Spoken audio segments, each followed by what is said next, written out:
토닥토닥 괜찮아.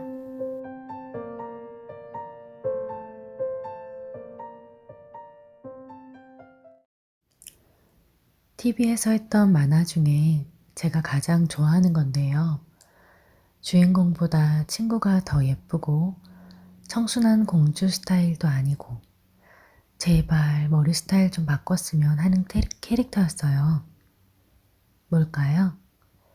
네, 정답. 오늘 소개해드릴 책은 빨강머리 앤입니다.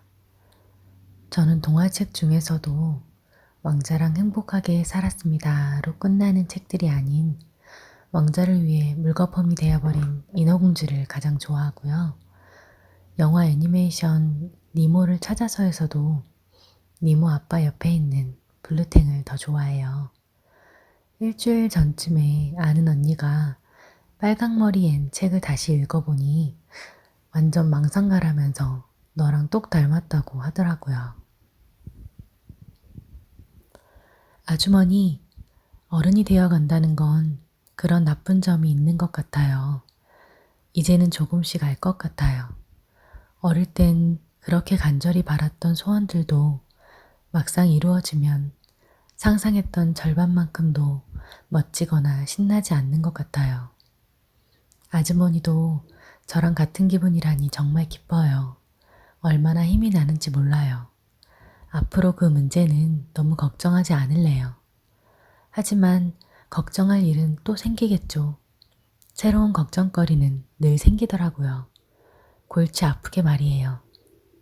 한 가지를 해결하면 다른 일이 바로 터져요. 갈수록 생각하고 결정해야 할 일이 너무 많아져요. 제대로 고민하고 올바로 결정하느라 쉴 틈이 없다니까요. 어른이 된다는 건 보통 일이 아닌 것 같아요. 그렇죠, 아주머니? 어릴 때는 빨리 어른이 되고 싶다는 생각을 하잖아요. 어른이 되면 뭔가 돈도 많을 것 같고 내 맘대로 다 할 수 있을 것 같은 느낌. 근데 막상 어른이 되면 이런저런 큰 걱정 없이 살았던 그때를 그리워하잖아요. 어른이 된다는 건 울음이 나올 것 같은 날에도 웃어야 하는 거라는 글귀를 본 적이 있어요. 그만큼 어른이라는 이름의 무게는 점점 더 커져만 가는 것 같은데 사실 저는 아직도 제가 진정한 어른이 된 것 같다는 생각이 안 들더라고요. 모든 것에는 대가가 따르고 이 세상에서 뭔가를 얻거나 취하려면 그에 따른 대가를 지불해야만 했다. 야망을 품는 건 가치 있는 일이지만 노력과 절제, 불안과 좌절이라는 합당한 대가 없이는 거저 이룰 수 없다. 스펜서 아주머니께 길이 왜 붉은색이냐고 물었더니 아주머니도 모르신다면서 제발 좀 그만 물어보라고 하시더라고요.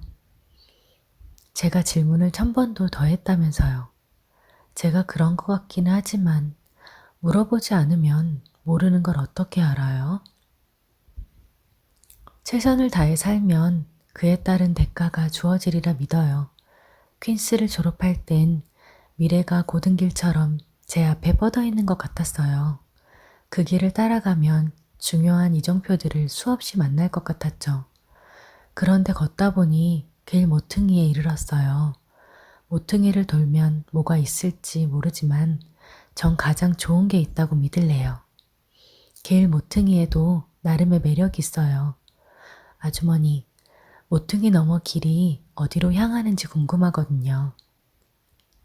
어떤 초록빛 영광과 다채로운 빛과 그림자가 기다릴지, 어떤 새로운 풍경이 펼쳐질지, 어떤 새로운 아름다움과 마주칠지, 어떤 굽이길과 언덕과 계곡들이 나타날지 말이에요. 난 최선을 다했고 경쟁하는 기쁨이 뭔지 이제 막 이해하기 시작했거든. 노력해서 이기는 것 못지않게 노력했지만 실패하는 것도 중요한 일이야. 면접에서 떨어지는 것, 사업이 망하는 것, 사랑하는 사람이 떠나는 것, 인생에서 실패라고 불리우는 이 힘든 경험들. 이기기만 했던 사람은 느끼지 못하는 보상이 분명히 있을 것 같아요. 제 좌우명이 경험한 만큼 느낀다거든요.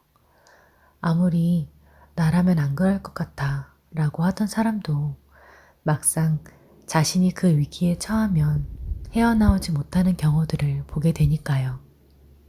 그치만 분명 실패는 성공의 어머니가 맞는 것 같아요. 실패를 겪어본 사람은 쉽게 좌절하지 않고 단단해지기 때문이죠. 머릿속에서 뭔가 신나는 일이 번쩍 떠오르면 입 밖으로 꺼내야 해요. 생각을 하다 말면 그 신나는 일을 망쳐버리거든요. 저는 혼자 생각할 때도 많지만 대부분은 참지 못하고 이야기를 할 때가 더 많아요. 그런 분들 있잖아요. 혼자만 끙끙 앓는 사람들. 싫은 것도 좋은 것도 표현하지 않는 사람들. 혹은 표현하는 게 너무 어려운 사람들. 때론 침묵이 서로 간의 오해를 줄이고 상처를 줄이기도 하지만 나도 너처럼 너무 사랑하고 있다고, 사장님 때문에 너무 힘들다고, 친구야, 너의 그런 말이 나에게 상처가 되었다고. 이런저런 마음의 말들이 떠오를 때 상대방도 알 수 있게 용기를 내서 이야기해보는 것도 좋을 것 같아요. 저는 의외로 선물을 받을 때 표현을 잘 못하겠더라고요. 그런 게 익숙하지도 않을 뿐더러 뭔가 선물을 또 받고 싶어서 그러는 것 같은 어색한 기분이 들어서. 근데 기뻐할 모습을 생각하며 선물을 가져왔을 그 상대방은 얼마나 허무하겠어요. 좋은 것도 싫은 것도 조금씩 표현해봐요, 우리. 내일을 생각하면 기분 좋지 않나요? 내일은 아직 아무 실수도 저지르지 않은 새로운 날이잖아요. 한 사람이 저지를 수 있는 실수에는 분명 한계가 있어요. 제가 그 한계에 다다르면 제 실수도 끝나는 거죠. 그렇게 생각하면 마음에 정말 위로가 돼요. 나만의 홀로서기 10계명. 1. 나를 온전히 사랑해주자. 2. 과거에 연연하지 말고 앞을 보자. 3. 돈을 허투루 쓰지 말고 모으자. 4. 혼자 생각하고 결론 내리지 말고 내 마음을 표현하자. 5. 가족을 사랑하는 만큼 함께하는 시간을 갖자. 6. 소소한 행복은 취하고 소소한 불행은 버리자. 7. 잠깐 귀찮다는 이유로 꼭 해야 할 일을 미루지 말자. 8. 나를 가치 있게 생각하는 사람들을 곁에 두자. 9. 혼자 있어도 즐거울 때 누군가를 만나자. 10. 나 자신을 아프게 하는 생각과 행동을 하지 말자. 여러분의 10계명은 뭐예요? 가만히 홀로서기 10계명을 생각해 보면서 오늘도 굿굿 굿밤 되세요. 오늘 이야기가 마음에 닿았다면 좋아요, 구독, 토닥토닥